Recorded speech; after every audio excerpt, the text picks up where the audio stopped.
છે, બરાબર. આપણે એના વિશે આજે થોડું જાણવાનું છે. આપણે કોઈને આજે ઇન્જેક્શન આપવાના નથી, એટલે બિંદાસ થઈ જાવ, બરાબર. કોઈને આપણે દવા આપવાની નથી, ઇન્જેક્શન આપવાના નથી. આપણે આજે 108 શું છે એના વિશે જાણવા અને એમાં શું શું સુવિધા હોય છે એ આપણે બધાને આજે સમજાવવાના છે, બરાબર. તો પહેલા તો મનમાં એક સવાલ આવે કે 108 છે શું ભાઈ?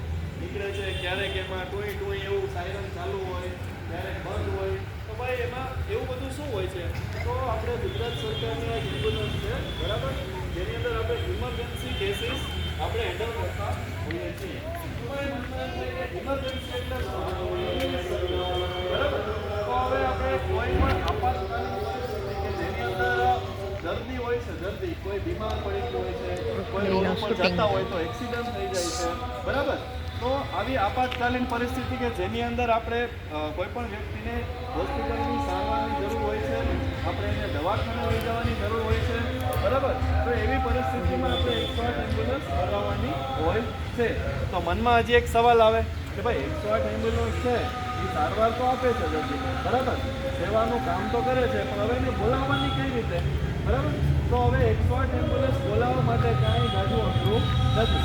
આપણે ફોનમાંથી ખાલી એકડો, મીંડું અને આંકડો 108 ડાયલ કરીને આપણે એમ્બ્યુલન્સ બોલાવી શકીએ. પણ હા, જો કોઈ ઇમરજન્સી હોય તો, જો કોઈને બીમાર હોય, કોઈ મોટી બીમારી હોય તો, બાકી તાવ, શરદી, ઉધરસ, પેટનો દુખાવો, માથાનો દુખાવો એવી પરિસ્થિતિ અંદર 108 બોલાવાય નહીં, બરાબર.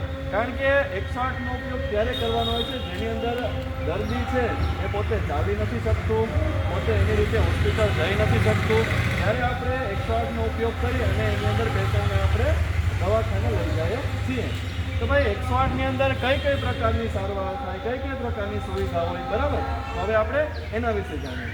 તો ભાઈ આપણે કુદરતી ઘટના બનતી હોય છે, બરાબર. અચાનક વરસાદ પડે છે ને, પછી આપણે ચાલીને જતા હોય, રમતા હોય તો કોઈનું એક્સિડન્ટ થાય, પગમાં આપણે ઠેસ લાગે છે ને, તો પગમાંથી લોહી નીકળે.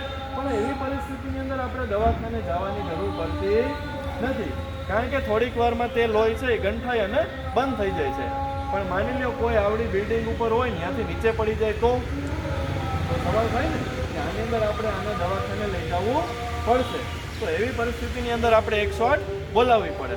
તો 108ની અંદર આપણે મેઇનલી 3 ઇમરજન્સી એટલે 3 અકસ્માતો જે થાય છે, આપણે 3 પ્રકારના અકસ્માતો હેન્ડલ કરીએ છીએ.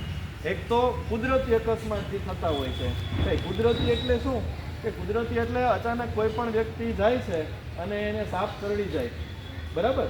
તો સાપ છે એ આપણે પર્યાવરણ વિશે ભણીએ છીએ ને, તમે ભણો છો ને પર્યાવરણ વિશે.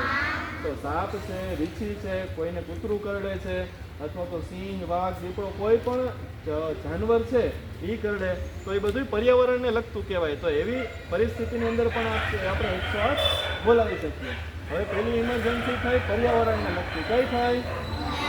પર્યાવરણને લગતી એન્વાયરમેન્ટલ ઇમરજન્સી. હવે બીજી ઇમરજન્સી કઈ હોય તો કે ભાઈ શારીરિક ઇમરજન્સી, બરાબર. આપણે શરીરની અંદર કોઈ પણ બીમારી આવે, અચાનક આપણે જાય છે, કોઈ વ્યક્તિ બેભાન થઈ જાય. આપણે ઘણાય સાંભળ્યું હશે કે દાદાને હુમલો આવ્યો, બરાબર.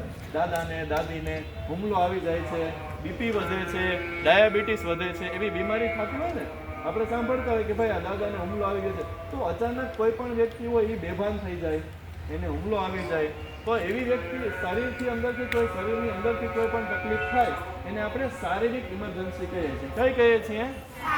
બરાબર. પહેલી આવી પર્યાવરણની ઇમરજન્સી, બીજી આવી શારીરિક ઇમરજન્સી, બરાબર. હવે ત્રીજી ઇમરજન્સી એક વધી છે. ભાઈ ત્રીજી ઇમરજન્સી કઈ કહેવાય? તો ત્રીજી ઇમરજન્સી કે કોઈ પણ જગ્યાએથી આપણે શરીરમાંથી લોહી નીકળે, બરાબર. આપણે જઈએ છીએ ને અચાનક ચક્કર આવીને પડી ગયા, માથું ફૂટ્યું અને માથામાંથી લોહી નીકળે કે ના નીકળે? નીકળે ને. તો જ્યાંથી શરીરમાંથી કોઈ પણ જગ્યાએથી લોહી નીકળે એને આપણે ત્રીજી ઇમરજન્સી કહીએ છીએ કે લોહીવાળી ઇમરજન્સી. કઈ ઇમરજન્સી? લોહીવાળી. પહેલી ઇમરજન્સી થઈ પર્યાવરણની ઇમરજન્સી, બીજી શરીરની ઇમરજન્સી અને ત્રીજી કેવી? લોહીવાળી, કે જેની અંદરથી કોઈ પણ વ્યક્તિને આપણે લોહી નીકળે છે, બરાબર. તો ભાઈ આવી પરિસ્થિતિમાં શું કરવું? તો ભાઈ આવી 3માંથી કોઈ પણ ઇમરજન્સી આવે તો એની અંદર આપણે 108ને બોલાવવાની હોય છે, બરાબર. સમજી ગયા? તો ભાઈ